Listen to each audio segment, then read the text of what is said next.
اس کو پتہ ہی نہیں چلا وہ میلاد منا گیا، اس کو پتہ ہی نہیں چلا وہ میلاد منا گیا۔ یہ کیسے ممکن ہے پتہ ہی نہ چلا اور میلاد منا گیا ہو؟ میرے ساتھیوں، انسان بس اوقات کوئی کام کر جاتا ہے اور کرتے کرتے اس کو پتہ نہیں چلتا کہ میں تو یہ کر گیا۔ بس اوقات انسان کسی کے حسد میں کسی اور کا بھلا کر جاتا ہے، اس کے حسد کرتے کرتے دوسرے کا بھلا کر گیا۔ ایسا کرنے والے کو ثواب تو نہیں ملے گا، پر اس نے کر دیا ہے بھلا۔ پیارے ساتھیوں، ایک شخص ہے جسے کہ زید سے بڑا بغض ہے، اس کو پتا ہے کہ جب بھی میں کوئی امر کے ساتھ اچھائی کرتا ہوں تو زید بڑا بے شتاب کھاتا ہے، یہ کیا ہو رہا ہے؟ تو اس کا ارادہ امر کو فائدہ دینے کا نہیں ہوتا، نہ اس کے ساتھ اظہار محبت ہوتا ہے، بس صرف زید کو جلانے کی خاطر وہ امر کے ساتھ بھلائی کر جاتا ہے۔ کچھ میلاد مناتے ہیں مان کر اور کچھ انکار کر کے میلاد مناتے ہیں۔ میلاد کہتے کسی ہیں؟ میلاد شریف کی محفل وہ محفل ہوتی ہے جس میں میرے نبی کی ولادت باسعادت کا تذکرہ ہو جائے۔ پیارے بھائیو، بات اصل میں یہ ہے کہ جس میں نبی کی ولادت باسعادت کا تذکرہ ہو جائے وہ کیا ہوتی ہے؟ وہ میلاد کی محفل کہلاتی ہے۔ اب یہ بتاؤ، ہر شخص نے جس نے کلمہ پڑھا یہ تو کہا ہوگا نا کہ ہمارے نبی پیدا ہوئے، چاہے اس نے یہ کہا ہو کہ 12 ربیع الاول کو نہیں 9 کو پیدا ہوئے۔ ہمارے انکار میں کہ ہم 12 کو میلاد مناتے ہیں، اس کا نہیں 12 کو پیدا نہیں ہوئے، وہ تو 9 کو پیدا ہوئے تھے۔ دوسرا بولا نہیں وہ تو 2 کو پیدا ہوئے تھے۔ یہی تذکرہ ہے، میلاد ہی تو میلاد النبی شریف ہے، اور کیا ہے؟ یہی تذکرہ ہے تو میلاد النبی شریف ہے، اور کسی میلاد النبی شریف کہتے ہیں۔ تو انکار کرتے کرتے بھی منا گیا، تجھے ثواب نہیں ملے گا۔ ہم اقرار کرتے کرتے مناتے ہیں، ہمیں اجر اور ثواب ملتا ہے۔ میرے ساتھیوں، میرے آقا حضور علیہ السلام کا میلاد شریف منانا تو ہر ایک نہیں مناتا، لیکن کچھ جب دیکھیے نا اس میں تو یہ خوبی بھی ہے، اس میں یہ کمال بھی ہے، میلاد منانے میں تو یہ بھی ہو گیا۔ بھئی میلاد منانے میں کیا ہوا؟ بھئی سارے لوگ جمع ہو گئے تھے، پھر کیا ہوا تھا؟ پھر نبی کی پیدائش کا ذکر ہوا، پھر کیا ہوا؟ پھر انہوں نے جناب یہ کھانا کھلایا۔ اچھا یہ تو کام ٹھیک نہیں ہے۔ تجھے نفرت کس بات سے؟ جمع ہونے سے؟ تو کیا تم لوگ جمع نہیں کرتے؟ نبی کے ذکر سے؟ کیا نبی کا ذکر تمہارے لیے جائز نہیں؟ نبی کی ولادت باسعادت کا ذکر نہیں کرتے؟ تم بھی کرتے ہو۔ کھانا کھلانا یہ برا لگتا ہے، حالانکہ یہ تو نبی کا طریقہ ہے، مسلمانوں کا طریقہ ہے۔ میرے آقا حضور علیہ السلام کی جب حذف کرنا شروع کی نا کچھ مشرکین نے، انہوں نے کہا کہ ہم یہ بھی کہتے ہیں کہ نبی میں یہ خرابی ہے، نبی میں یہ عیب ہے، نبی میں یہ خرابی ہے، یہ ہے یہ ہے یہ ہے کہتے ہیں، لیکن ہم یہ کہتے ہیں محمد میں یہ خرابی ہے، محمد میں یہ عیب ہے، علیہ باللہ۔ تو محمد تو کہتے اسے ہیں جس کی بار بار تعریف کی گئی ہو، حمد مرتن بعد مرتن وحمد کرتن بعد کرتن، جس کی بار بار تعریف کی گئی ہو وہ محمد ہوتا ہے، جس کی بے شمار ہم کی گئی ہو وہ محمد ہوتا ہے۔ اب محمد کہہ کر ہم یہ کہتے ہیں محمد میں یہ عیب ہے، یہ تو اپنے منہ پر ہم تھوک رہے ہوتے ہیں۔ ہم کیا کر رہے ہیں؟ محمد بھی کہیں اور عیب بھی کہیں، تو کیسی بات؟ محمد اور عیب تو جمع ہوتے نہیں۔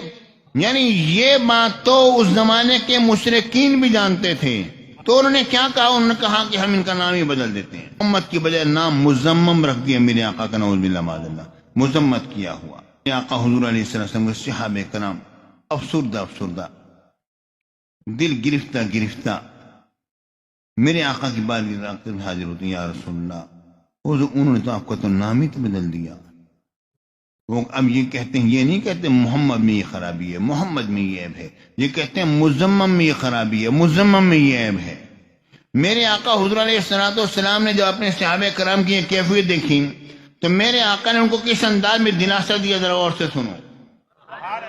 میرے آقا نے فرمایا، اے میرے صحابہ تم تو جانتے ہو، اب دیکھو غور کرو، وہ کسی مزمم کو برا کہتے ہوں گے، وہ انا محمد اور میں تو محمد ہوں،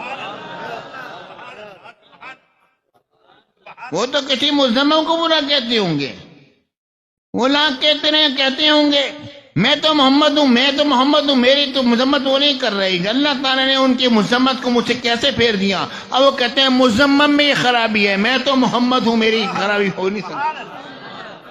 اب یہی مفہوم ہے اس بات کا، ذرا غور سے سنو۔ رب کا نام محمود تو ہوا پر محمد نہ ہوا، رب کا نام محمود تو ہوا کہ تعریف کیا ہوا مگر محمد نہ ہوا کہ بار بار تعریف کیا ہوا، بے شمار تعریف کیا ہوا۔ اس کی کئی وجوہات ہیں۔ ایک وجہ تو یہ ہے مخلوق نے رب کی حمد کی ہے، اور رب وہ ہے جو اپنے محبوب کی تعریف کرتا ہے۔ اور دوسری بڑی وجہ یہ بھی سامنے آتی ہے، رب العالمین نے ایسا معاملہ کیا، ان کے ذہن میں ایسے بات ڈالی، کیا وہ کیا کرنے لگے، حضور کے نام کو مزمم رکھ کے ان کی تعریف مزمم کی طرف پھیر دی، حضور کی مزمت تو نہ کر سکے۔ مطلب یہ ہے کہ حضور کا نام محمد ہے، بار بار تعریف کیا ہوا، یہ بھی اس کی ایک شک ہے، اس کی ایک جہت ہے کہ رب العالمین نے ان کی مزمت کو کس طرح پھیرا ہے۔ اچھا، اس طرح کی بات مجھے یاد آئی، وہ یہ ہے کہ بلہ جھلن کے علاقہ آپ سے قریبی ہے، یہ وہ جگہ ہے جہاں پر میرے شیخ پر حملہ ہوا، قاتلانہ حملہ کیا گیا تھا۔ تو وہاں پر کوئی مسجد نہیں تھی سنیوں، تو وہاں پر آج سے تقریباً 30 سال پہلے کی بات ہے، 30-35 سال پرانی بات ہے کہ اس موقع پر حامد سین نکلے تھے پورے لو لشکر لے کر، اور جناب علی، آپ یاد ہے، کچھ لوگوں کو یاد آ رہا ہے، ہاں یاد آ رہا ہے، وہاں پر جناب گئے تھے اور جناب فتح کیا تھا علاقہ، اور وہاں پر ایک مسجد کی بنیاد رکھی تھی۔ اس مولوی نے اس مسجد کا نام پتہ کیا رکھا تھا؟ مسجد یا رسول اللہ۔ یاد آ رہا ہے نہیں آ رہا؟ آ گیا نا یاد؟ ٹھیک ہے نا؟ مسجد کا نام کیا رکھا تھا؟ مسجد یا رسول اللہ۔ یا اب تو کئی مسجدوں کا نام یا رسول اللہ ہو گئے، وہ پہلی مسجد جس کا نام یا رسول اللہ رکھا گیا تھا۔ کیوں رکھا گیا تھا؟ وجہ یہ تھی کیونکہ وہاں پر وہ کہتے تھے یا رسول اللہ مت کہو، کہنا حرام ہے۔ اب یہ کہیں گے کہ تم نے جناب اس مسجد میں نہیں جانا یا رسول اللہ، وہ کہتے ہیں وہاں پر نہیں جانا، سوال کیا جائے کون سی مسجد، وہ کہیں گے مسجد یا رسول اللہ، تو یا رسول اللہ تو کہہ دیا۔ بات میں آئی نہیں آئی؟ مسجد یا رسول اللہ تو کہہ دیا، اسی کا انکار کر رہے تھے، جس کا انکار کر رہے تھے اسی کو زمان سے ادا کر رہے ہیں۔ کیف تقولون ما لا تفعلون، کیسے کہتے ہو وہ بات جو کہ خود نہیں کرتے ہو۔